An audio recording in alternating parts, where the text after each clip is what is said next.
அதிமுகவும் திமுகவும் ஒன்னா சேர போகுதா இல்லையா? ஏன்னா கடந்த தேர்தலோட முடிவுகள் வந்ததுக்கு அப்புறமா அதிமுகவும் திமுகவும் ஒன்னா சேர்ந்து கூட்டணியோட ஆட்சி அமைக்கிறதுக்கான முடிவுல இறங்கினாங்கன்றது மிகப்பெரிய ஒரு பேசு பொருளா மாறுச்சு. ஆனா இதை பத்திய ஒரு அறிவிப்பு அமமுகவோட பொதுச் செயலாளராக இருக்கக்கூடிய திரு டிடிவி தினகரன் அவர்கள் மூலமா இந்த இடத்துல கொடுக்கப்பட்டிருக்கு. தாவேகாவை எதிர்க்கிறதுக்காக அதிமுகவும் திமுகவும் சேர்ந்தா அதுல ஆச்சரியப்படுறதுக்கு என்ன இருக்கு? அரசியல்ல கூட்டணின்னு சொல்றது சூழலுக்கு ஏற்றபடி தான் உருவாகும். ஸோ சூழ்நிலை என்றது அரசியல்ல அத்தனையும் மாற்றக்கூடும்னு சொல்லி முக்கியமான ஒரு அப்டேட்டை கொடுத்திருக்காரு.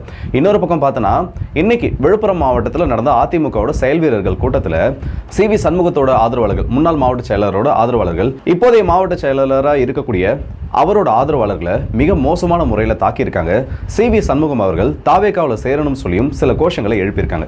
இதை பற்றின செய்திகளை இந்த ஒரு பதிவில் பார்த்துடலாம். ஸோ தெரிந்த செய்திகள், தெரியாத உண்மைகள். இந்த வீடியோ ஆரம்பிக்கிறது கொஞ்சம் பாசிட்டிவாக ஆரம்பிச்சா கரெக்டாக இருக்கும்னு நினைக்கிறேன். காரணம் என்னன்னா, சென்னை உயர்நீதிமன்றத்தோட மதுரை கிளை தமிழக அரசுக்கு இன்னைக்கு முக்கியமான ஒரு பாராட்ட தெரிவிச்சிருக்காங்க.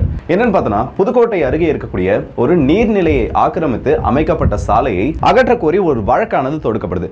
இதுல தமிழக அரசு பதில் அளிக்கணும். எதற்காக நீர்நிலையை ஆக்கிரமித்து இந்த மாதிரி ஒரு சாலையை போட்டிருக்காங்கன்னு சொல்லி விளக்கமானது தமிழக அரசு கிட்ட கேட்டப்போ, விளக்கம் கொடுக்கிறதுக்கு முன்னாடி இது நீர்நிலையை ஆக்கிரமித்து உருவாக்கப்பட்டிருந்தா அதை 3 மாசத்துக்குள்ள நாங்க நீக்கிறதுக்கு தயாராக்கோம்னு சொல்லி ஒரு பதிலானது தமிழக அரசு சார்பில் கொடுக்கப்பட்டிருக்கு. இது நீதிபதிகளை ரொம்ப மகிழ்ச்சது மட்டும் இல்லாம இப்படி ஒரு மாற்றத்தை தான் நாங்க எதிர்பார்த்துட்டு இருக்கோம். அரசு உடனடியாக அதை விசாரிக்கிறோம், அதற்கேற்ற நடவடிக்கைகளை எடுக்கிறோன்றது ரொம்ப ஆரோக்கியமான ஒண்ணு. இந்த ஆக்கிரமிப்பு அகற்றணும்னு சொல்லி உடனடியாக தமிழக அரசு கிட்ட இருந்து பதில் வந்தது உண்மையிலே பாராட்டக்கூடிய ஒரு விஷயம்னு தமிழக அரசுக்கான அந்த ஒரு பாராட்டை தெரிவிச்சிருக்காங்க. இதற்கு நடுவில் பொள்ளாச்சியில வீத லீடர்ஸ் அமைப்போடு போதையில்லா தமிழகம்னு சொல்லக்கூடிய ஒரு மாநாடு நாளைக்கு நடக்க போறதா ஒரு அறிவிப்பானது வந்திருக்கு. அண்ணாமலை அவர்கள், தமிழக பாஜகவோட முன்னாள் தலைவராக இருந்த, மாநில தலைவராக இருந்த அண்ணாமலை அவர்கள் அந்த பதவியிலிருந்து வெளியில வந்ததுக்கு அப்புறமா தனக்குன்னு ஒரு இயக்கம், அந்த இயக்கத்தை அடுத்தது அரசியல் கட்சியா மாற்ற போறேன்னு ஒரு அறிவிப்பு கொடுத்திருந்தாரு. இது ரொம்ப பெரிய ஒரு முக்கியமான சூழ்நிலையில் நடந்துட்டு இருக்கு. அவர் என்ன பேச போறாரு? தாவேகா அரசுக்கு ஆதரவான நிலைப்பாட்டை எடுக்க போறாரா?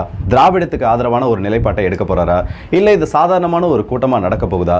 தாவேகாவுக்கு ஆதரவா செயல்படுற மாதிரி இருந்தா கூட்டணியானது உருவாகுமா? இல்ல திராவிடத்துக்கு ஆதரவா செயல்படுறதா எதிர்கட்சிகளோடு சேர்ந்து செயல்பட போகுதான்னு சொல்லி இந்த அமைப்பின் மீது, நடக்க போற அந்த கூட்டத்தின் மீது நிறைய எதிர்பார்ப்புகளானது எழும்ப ஆரம்பிச்சிருக்கு.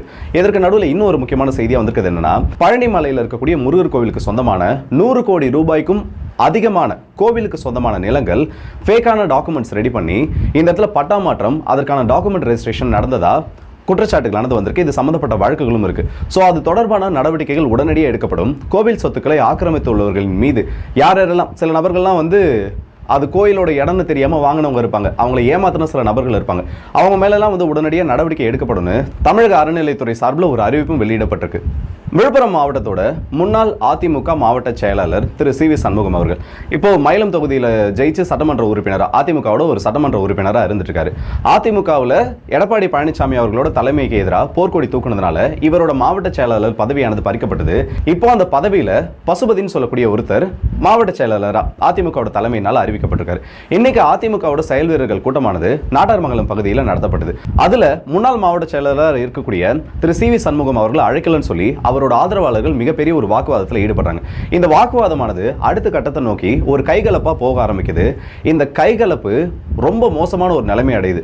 காவல்துறையினர் ரொம்ப கம்மியான எண்ணிக்கையில் அங்கே இருந்ததுனால இதை தடுக்க முடியலன்றதும் இப்போ செய்தியாக வந்திருக்கு. இதில் ஒரு கட்டத்துக்கு மேலே இது எப்படி போக ஆரம்பிச்சிருச்சுன்னா, பசுபதி அவர்களோட ஆதரவாளர் ஒருத்தரை சி.வி. சண்முகத்தோட ஆதரவாளர்கள் அடிச்சு அந்த இடத்துல காவலர்கள் முன்னாடியே கீழே ரோட்ல தரத்தரன்னு இழுத்து போகக்கூடிய அந்த காட்சிகள் எல்லாமே பதிவாகி ரொம்ப பரபரப்பை ஏற்படுத்தியிருக்கு.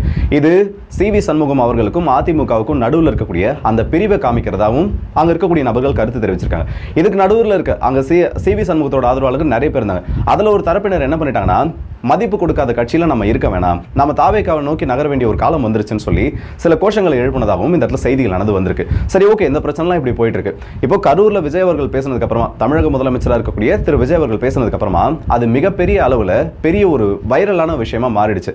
ஏன்னா அவர் அந்த கரூர் சம்பவத்தை பற்றி பேசினதை விட ஊழல் பண்ணவங்க, இல்லை அந்த ஊழலுக்கு துணை நின்றவர்கள், லஞ்சம் யாரும் கேட்டால் நீங்கள் கொடுக்க வேணாம்னு சொல்லி பேசினதெல்லாம் ஆல் இண்டியா லெவலில் ட்ரெண்டாக ஆரம்பிச்சிருச்சு. இது எப்படி இப்போ இந்தியா முழுக்க ரீச் ஆக ஆரம்பிச்சிருன்னு பார்த்தோன்னா, விஜய் அவர்களை ஊழலுக்கு எதிரான ஒரு சக்தியாக பார்க்க ஆரம்பிச்சிருக்காங்க. வட மாநிலங்களில் இருக்கக்கூடிய காங்கிரஸோட ஆதரவாளர்கள், இன்னும் இப்போ சிஜேபின்னு சொல்லக்கூடிய காங்கிரஸ் ஜனதா பார்ட்டியெல்லாம் வந்துச்சு. அவங்கெல்லாம் அவங்களோட ட்விட்டர் அக்கௌண்ட்ஸில் இந்த கிளிப்பை எடுத்து போட்டு அவங்க லாங்குவேஜில் டிரான்ஸ்லேட் பண்ணி இதெல்லாம் முக்கியமான ஒரு நிகழ்வாக பேச ஆரம்பிச்சிருக்காங்க. இதே நேரத்தில் ஊழல் பண்ண மாட்டோம், ஊழல்வாதி தீவிரவாதிகளை கண்டிப்பா விடமாட்டோம்னு சொன்ன தாவேகா தன்னோட கட்சியில மாற்று கட்சியினரை சேர்க்கிறப்பவும் ரொம்ப கவனத்தோட இருக்க வேண்டிய ஒரு நேரமானது வந்துருச்சு. ஏன்னா நிறைய நபர்கள் மீது ஊழல் வழக்கு விசாரணையில் இருந்துட்டு இருக்கு. ஸோ அப்படி இருக்கக்கூடிய நபர்களை கட்சியில் வச்சிருக்கப்போ இதுக்கு எதிரான அந்த விமர்சனங்களும் வரக்கூடும். இதுக்கு நடுவில் திமுகவோட ஐடி விங், திமுகவோட யூத் விங்லாம் என்ன பண்ண ஆரம்பிச்சிட்டாங்கன்னா, இந்த மாதிரி காங்கிரஸோட ஆதரவாளர்கள் வட மாநிலங்களில் இருக்கவங்க அவங்களாம் யாரெல்லாம் இந்த தாவேகாவுக்கு ஆதரவாக அந்த ட்வீட் எல்லாம் போடுறாங்களோ அதுக்கு கீழே போயிட்டு இவரை நம்பாதீங்க, இவர் ரொம்ப மோசமானவர், இவர் அப்படிப்பட்டவர், இவர் இதெல்லாம் பண்ணியிருக்காருன்னு சொல்லி அவருக்கு எதிரான அந்த ஒரு நெகட்டிவ் ப்ரோபகண்டாவும் பண்ண ஆரம்பிச்சிட்டாங்க. இதுக்கு நடுவில் இன்னும் ஒரு பாசிட்டிவான விஷயம் என்ன நடந்திருக்குன்னு பார்த்தோன்னா, தமிழக அரசு மருத்துவக் கல்லூரிகளில் 100 MBBS இடங்களை அதிகரிக்கிறதுக்காக தேசிய மருத்துவ ஆணையமானது அனுமதி கொடுத்திருக்காங்க. இதோட ஒரு விளைவா நாமக்கல், திருப்பூர் இந்த 2 பகுதிகளில் உள்ள கல்லூரிகளில் 100 இருக்கக்கூடிய மருத்துவ இடங்களோட எண்ணிக்கையானது 150 அதிகரிக்கிறதுக்கான ஒரு வாய்ப்பும் உருவாயிருக்கு. சமீபத்தில் தமிழகத்தில் இருக்கக்கூடிய மருத்துவக் கல்லூரிகள் யூனிவர்சிட்டிஸாக மாற்றப்படுறப்போ அதில் தமிழக அரசுக்குன்னு ஒதுக்கக்கூடிய அந்த இடங்களில் குறைவு ஏற்படுதுன்னு சொல்லி மிகப்பெரிய ஒரு பிரச்சனை.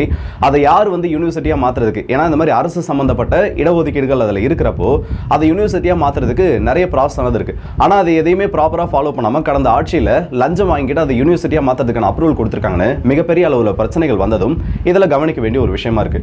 இதுக்கு நடுவில் சென்னையில் தேனாம்பேட்டை பகுதியில் குடிசை மாற்று வாரிய வீட்டு பால்கனி சுவர் இடிந்து விழுந்ததுனால 3வது மாடியில இருந்து தலைகீழா ஒருத்தவங்க விழுந்துட்டாங்க. அப்படி விழுந்தவங்களை பக்கத்தில் இருக்கிறவங்க மீட்டு ஒரு மருத்துவமனையில் அனுமதிச்சிருக்காங்க. உயிருக்கு ஆபத்தான நிலையில அவங்க இருக்கிறதா சொல்லியிருக்காங்க.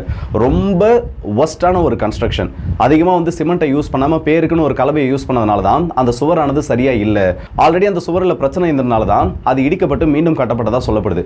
அப்படி இருக்கப்போ சரிவர ஒழுங்கா அதை கட்டாததுனால தான் இப்போ அந்த பெண்மணி கீழே விழுந்ததாகவும் செய்திகளானது வந்திருக்கு. குடிசை மாற்று வாரிய வீடுகளில் ஏகப்பட்ட சிக்கல்கள் ஆல்ரெடி இருந்துட்டு இருக்கு. இதுக்கு நடுவில் இந்த காணொலி இப்போ வைரல் ஆகிறது. அந்த வீடுகளோட தரம் இல்லை, இதில் என்னென்ன பிரச்சனைகள் நடந்திருக்கு, இதில் நடந்திருக்கக்கூடிய ஊழல், அந்த பெண்மணியோட உறவினர்கள் பேசக்கூடிய அந்த காட்சிகள், இதில் சுத்தமாக தரம் இல்லாத கட்டிட்டாங்க, சிமெண்ட்ன்றதே இல்லை, கையால் வச்சு தள்ளனா விழக்கூடிய நிலைமையில தான் அந்த சுவர்கள் இருக்கு, இங்கே நாங்கள் எப்படி வசிக்க முடியும்னு சொல்லி எழுப்பியிருக்கக்கூடிய கேள்விகள் மன வருத்தத்தை கொடுக்குற மாதிரி இருக்குன்னு சொல்லலாம். அடுத்ததா தூத்துக்குடி மாவட்டத்தில் இன்னைக்கு வீரன் அழகுமுத்துக்கோன் அவர்களுடைய பிறந்த நாளுக்கு பல தலைவர்கள் அஞ்சலி செலுத்த வந்திருந்தாங்க. அப்போ திமுகவோட MP கனிமொழி அவர்கள் அஞ்சலி செலுத்துற இடத்துக்கு வந்தப்போ தாவேகாவோட அமைச்சர் அந்த இடத்துல மரியாதை செலுத்தினதுக்கு அப்புறமா உங்களுக்கான அனுமதி கொடுக்கப்படும், அப்போ நீங்க உள்ள காரை எடுத்துட்டு போக முடியாதுன்னு சொல்லி காவலர்கள் அந்த இடத்துல அவங்களை தடுத்தது பெரிய ஒரு பரபரப்பை உருவாக்குச்சு. அதுக்கப்புறமா கார்ல இருந்து இறங்கி போனவங்க சிலைக்கு மரியாதையானது செலுத்திட்டு வெளியில வந்தாங்க. வெளியில வந்ததுக்கு அப்புறமா திமுக ஆதரவாளர்கள் பல பேர் ஒரு அமைச்சருக்காக எப்படி உங்களை காக்க வைக்கலாம், யார் வேணா போயிட்டு வரலாம்ன்றதான இந்த இடத்துல இருக்கக்கூடிய ஒண்ணு, அமைச்சருக்காக எதிர்க்க காக்க வச்சிங்கன்னு சொல்லி அங்க இருக்கவங்க கிட்ட சில வாக்குவாதங்களில் ஈடுபட்டாங்க. அமைச்சர் அவர்கள் வரப்போ அந்த முன்னுரிமையானது அவர்களுக்கு கொடுக்கப்படும் சொல்லி ஒரு விளக்கமும் கொடுக்கப்பட்டிருக்கு. ஆனா அதை ஏத்துக்கிறதுக்கு தயாரா இல்ல. ரொம்ப நாளைக்கு அப்புறமா அதிமுக நிகழ்ச்சியில் கலந்து கொண்ட முன்னாள் அமைச்சர் திரு ஜெயக்குமார் அவர்கள் கரூர் சம்பவத்தில் விஜய் பேசினதை ரொம்ப காட்டமான முறையில் விமர்சிச்சிருக்காரு. யாரோட பணத்தில் நீங்க உங்களுக்கு அரசு பணிகளை கொடுத்தீங்க, உங்களோட பணத்தில் வேணா, அதாவது உங்களோட சொந்த பணத்தில் இருந்து வேணா நீங்க 1 கோடி ரூபாயை கொடுத்துருக்கலாம்ல, அரசு பதவியிலிருந்து நீங்க கொடுக்கிறது கடை தேங்காயை எடுத்து வழிப்பிள்ளையாருக்கு உடச்சக்கதான் சொல்லி கொஞ்சம் காட்டமான முறையில் விமர்சிச்சிருக்காரு. இதற்கு தாவேகா சார்பில் என்ன ஒரு பதிலடியானது கொடுக்கப்பட்டிருக்குன்னா, இதே மாதிரி தூத்துக்குடி துப்பாக்கிச்சூடு சம்பவத்தில் பாதிக்கப்பட்ட நபர்களுக்கு, அந்த உயிரிழந்த அந்த நபர்களோட குடும்பத்தினருக்கு அரசு பதவி கொடுக்கப்பட்டப்போ இந்த அதிமுக எதற்காக இந்த மாதிரி கேள்விகளை எழுப்பல, ஒருவேளை அவங்களோட ஆட்சியில் அந்த சம்பவம் நடந்ததுனால அமைதியா இருந்துட்டாங்களான்னு சொல்லி ஒரு கேள்வியானது இந்த இடத்துல எழுப்பப்பட்டு இருக்கு. சரி, டிடிவி தினகரன் அவரோட கான்செப்ட் தான் இன்னைக்கு ரொம்ப முக்கியமானது, இல்லை அவரை பத்தி பேசுறது தான் ரொம்ப முக்கியமானது. பல கேள்விகள், ஏன்னா தாவேகா ஆட்சியை விமர்சிக்கிறதுல இருக்கக்கூடிய நபர்கள்ல இவருக்கான பங்கு ரொம்ப அதிகம். ஏன்னா அவரோட கட்சியோட எம்எல்ஏ குதிரை பேரத்துல தாவேகாவில் இருக்கிறவங்களால அணுகப்பட்டார். அதுக்கப்புறமா அந்த காணொலி வெளியில வந்ததுக்கு அப்புறமா அவர் தாவேகாவுக்கு அந்த ஆதரவு கடிதத்தில் கையெழுத்து போட்டு கொடுக்குற மாதிரி அந்த வீடியோ வெளியில வந்ததுக்கு அப்புறமா அது எங்க எம்எல்ஏவே கிடையாது, அது ஏன் சார், அவர் கையில கட்டி இருக்கக்கூடிய கயிறும் அந்த வீடியோவில் இருக்கக்கூடிய கயிறும் ஒன்னாவே இருக்கே, எங்க ஏல இன்னைக்கு யாரை வேணா ரெடி பண்ணலாம், அதை ரெடி பண்ண முடியாதுன்னு சொல்லி எப்படியோ சமாளிச்சு பார்த்தார். கடைசியில் அந்த எம்எல்ஏவே டைரக்டா ஆதரவு கொடுத்துட்டு எனக்கு, அதாவது இன்னைக்கு தமிழ்நாட்டையே காப்பாற்றக்கூடிய முதல்வர் என்ன காப்பாற்றாம விட்டுருவாரான்னு பல கேள்விகளை கேட்டதுக்கு அப்புறமா அந்த எம்எல்ஏ பக்கமே அவர் திரும்பிட்டார். இதெல்லாம் நடந்து முடிஞ்ச கதை. இன்னைக்கு பேசுறப்போ திரும்பவும் அதை பத்தின சில விஷயங்களை பேசியிருக்காரு. எம்எல்ஏவை விஜய் அவர்கள் பர்ச்சேஸ் பண்றாரு, எம்எல்ஏ அவர்கள் கிட்ட குதிரை பேரம் நடத்துறாரு. அதெல்லாம் சரி சார், குதிரை பேரம் நடத்துறாங்க சரி, உங்க கட்சி எம்எல்ஏ தானே, உங்க கட்சி எம்எல்ஏ உங்களுக்கு ஆதரவாக செயல்பட மாட்டாரு. அப்படி இருக்கப்போ குதிரை பேரத்துக்கான ஆதாரங்களை அவர்கிட்ட கேட்டிருக்கலாமேன்னு கேட்கக்கூடிய கேள்விகளுக்கு என்ன பதிலானது இவர்கிட்ட இருக்கும்னு தெரியல. ஒரு கட்டத்துக்கு மேல இவர் எப்படி பேச ஆரம்பிச்சிட்டாருன்னா, தாவேகா இந்த அளவுக்கு பண்றப்போ திமுகவும் அதிமுகவும் கூட்டணி வைக்கிறதுல என்ன தப்பு, திமுகவும் அதிமுகவும் சேர வேண்டியது காலத்தோட கட்டாயமா இருந்துச்சுன்னா, இல்ல அரசியல் சூழ்நிலைகள் அதுக்கு ஏற்ற மாதிரி இருந்ததுன்னா அதற்கான வாய்ப்புகளும் கண்டிப்பா இந்த இடத்துல இருக்கு. அரசியலை பொறுத்த வரைக்கும் இந்த இடத்துல நிரந்தரம்னு ஒன்று எதுவுமே இல்லை, சூழ்நிலை தான் அத்தனையும் முடிவு பண்ணுதுன்னு அதற்கு ஏற்ற மாதிரி ஒரு பதில் என்று சொல்லியிருக்காரு. அப்போ இது அதிகாரப்பூர்வமாக எடுத்துக்கலாமா? டிடிவி தினகரன் அவர்கள் ரொம்ப இந்த சர்ச்சையான கருத்துக்களுக்கு பெயர் போனவர். அப்போ இவர் சொல்லியிருக்கக்கூடிய அந்த கருத்துக்கள் இந்த டைமில் வந்திருக்கிறது, இடைத்தேர்தல் வரப்போ வந்திருக்கிறது ரொம்ப முக்கியமான ஒன்றா பார்க்கப்பட்டு இருக்கு. ஆனால் அதே நேரத்தில் வலைதளவாசிகள் என்ன பண்ணுறாங்கன்னா, இதற்கு முன்னாடி ஒரு எடப்பாடி எப்படியெல்லாம் பேசியிருக்காரு தெரியுமா? எடப்பாடி அவர்களை எதிர்த்து உருவாக்கப்பட்டது தான் அமமுக. ஆனால் அந்த அமமுகவே திரும்ப போய் எடப்பாடி அவர்கள் கூட கூட்டணி வைக்கிறப்போ அவரோட கட்சி தொண்டர்களே அவர் கைவிட்டுட்டாரு, நடுத்தெருவில் விட்டுட்டு வந்துட்டாரு. டிவிகேவோட அமைச்சராக இருக்கக்கூடிய திரு நிர்மல்குமார் அவர்கள் அதற்கான பதிலடியும் கொடுத்திருக்காரு. இதெல்லாம் ஒரு பக்கம் போயிட்டு இருக்க, திருமாவளவன் அவர்கள் இன்னும் ஒரு படி மேலே போயிட்டாரு. தாவேகாவும் திமுகவும் கண்டிப்பா ஒரு கூட்டணிக்குள்ள வந்தாகணும். எப்படி கேரளாவில் கம்யூனிஸ்டுகளும் காங்கிரஸும் எதிர் திசையில் நின்று மாநில அரசியலை பார்த்தாலும் பிஜேபி எதிர்ப்புன்னு சொல்லப்போ ஒரே நேர்கோட்டில் வராங்களோ, அதே மாதிரி தாவேகாவும் திமுகவும் ஒரே கூட்டணியில் இருக்கணும். இது வரக்கூடிய காலத்தில் கண்டிப்பாக நடக்குன்ற மாதிரி திரும்ப ஒரு கருத்தை சொல்லியிருக்காரு. இந்த கருத்தை தமிழக காங்கிரஸ் கமிட்டியோட தலைவராக இருக்கக்கூடிய திரு மாணிக்கம் தாகூர் அவர்களும் ஆமா அப்படி நடந்தால் நல்ல விஷயம் தான் சொல்லக்கூடிய அளவுக்கு பேசியிருக்காங்க. திமுக தாவேகா ஒரே கூட்டணியில் அது காலத்தோட கட்டாயம் எனக்கு புரியல. ஒருவேளை உங்களுக்கு புரிஞ்சதுன்னா மறக்காம அது கமெண்ட் செக்ஷன்ல சொல்லுங்க. அண்ட் கடைசியா அண்ணன் திரு சீமான் அவர்களை பற்றி ஒரு செய்தி என்னன்னா, இன்னைக்கு அவரோட எக்ஸ் தளத்தில் ஒரு பதிவாக போடுறாரு. சுவேஸ்னு சொல்லக்கூடிய ஒரு பிரான்ஸ் நிறுவனத்துக்கு சேலம் மாவட்டத்தோட அந்த குடிநீர் வழங்கல், வீடுகளுக்கு குடிநீர் வழங்கக்கூடிய அந்த திட்டத்தில் தாவேகா அரசு அவங்களை அனுமதிக்குதுன்னு சொல்லி மிகப்பெரிய ஒரு ட்வீட்டை போட்டிருந்தார். அதில் அவர் என்ன சொல்லியிருந்தாருன்னா, பொலிவியா போன்ற நாடுகளில் குடிநீரை விற்று அந்த நாட்டு மக்களோட எதிர்ப்பை சம்பாதிச்ச ஒரு நிறுவனத்துக்கு தமிழக அரசு அனுமதி வழங்கியிருக்குன்னு மிகப்பெரிய குற்றச்சாட்டுகளை வச்சிருந்தாரு. ஆனால் அதுக்கு பதிலானது என்ன மாதிரி இருக்கு? இதுக்கு மேல தாவேகா மேல பழிய சொல்லணுமா, இல்ல இது கடந்த கால ஆட்சியோட தவறான்னு சொல்லி பல கருத்துக்கள் அதற்கு முன்னாடி முன்வைக்கப்பட்டு இருக்கு. காரணம் என்னன்னா, 2025 மார்ச் மாசத்துல இதற்கான டெண்டர் கொடுக்கப்பட்டிருக்கு. அதுக்கப்புறமா 3 நிறுவனங்கள் இறுதி செய்யப்பட்டு 2026 பிப்ரவரி மாசம், அதாவது ஆட்சி மாற்றம் எலெக்ஷன் நடக்கிறதுக்கு முன்னாடியே இது அப்ரூவல் பண்ணப்பட்டு அந்த நிறுவனத்தின் சார்பா அதிகாரப்பூர்வமான ஒரு செய்தி குறிப்பும் அந்த நிறுவனத்தினால வெளியிடப்பட்டிருக்கு. அப்போ கடந்த ஒரு பிப்ரவரி மாசம்னா என்ன, இப்போ 6 மாசம் ஆயிடுச்சா, சாரி 5 மாசம் முடிஞ்சிருச்சு. 5 மாசமா செந்தமிழன் சீமான் அவர்கள் எதற்காக இதை பத்தி கேள்விகளை எழுப்பல? அப்ப திடீர்னு இதை பத்தி பேசுறதுக்கான காரணம் என்னன்னு சொல்லி பல கேள்விகளும் இந்த இடத்துல எழுப்பப்பட்டு இருக்கு. இதுல இன்னும் அதிர்ச்சி தரக்கூடிய ஒரு விஷயம் என்ன தெரியுமா? கடந்த 2018 ஆண்டுல இருந்து கோவை நகரத்தோட 60 வார்டுகளை உள்ளடக்கிய பகுதிகளில் கிட்டத்தட்ட ஒரு 15 லட்சம் நபர்களுக்கு குடிநீரை வழங்கக்கூடிய அந்த ஒரு ப்ராஜெக்ட்ல இதே சுவேஸ் நிறுவனமானது செயல்பட்டு இருக்கு. அண்ட் அது அப்போதைக்கு ஆட்சியில் இருந்த அதிமுக அதிகாரப்பூர்வமாக அறிவிச்சு அதற்கான பணிகளையும் தொடங்கி இப்போ அது போயிட்டு இருக்கு. திமுக எதிர்கட்சியாக இருந்தப்போ இந்த திட்டத்தை மிகப்பெரிய அளவில் எதிர்த்தாங்க. ஆனால் அதே திமுக ஆளுங்கட்சியாக வந்ததுக்கு அப்புறமா 2025 இதே நிறுவனத்துக்கு இந்த ஒரு திட்டத்தை கொடுத்துருக்காங்க. இது இவ்வளோ நாள் ஆக்டிவாக இருக்கக்கூடிய ஒரு ப்ராஜெக்டை ஏன் எதிர்க்கலன்னு சொல்லக்கூடிய அந்த ஒரு கேள்வியும் எழுந்துட்டு இருக்கு. இதற்கு நடுவில் இன்னும் வலைதளவாசிகள் என்ன ஒரு விமர்சனத்தை வைக்கிறாங்கன்னா, இங்கே நாங்கள் மரங்களுக்கு ஆதரவாக இருக்கோம், காடுகளுக்கு ஆதரவாக இருக்கோம், இயற்கைக்கு ஆதரவாக இருக்கிறோம் செயல்படக்கூடிய பல நபர்கள் இன்னும் மைலேஜ் கம்மியாக கொடுக்கக்கூடிய கார்களை தான் பயன்படுத்திட்டு இருக்காங்க.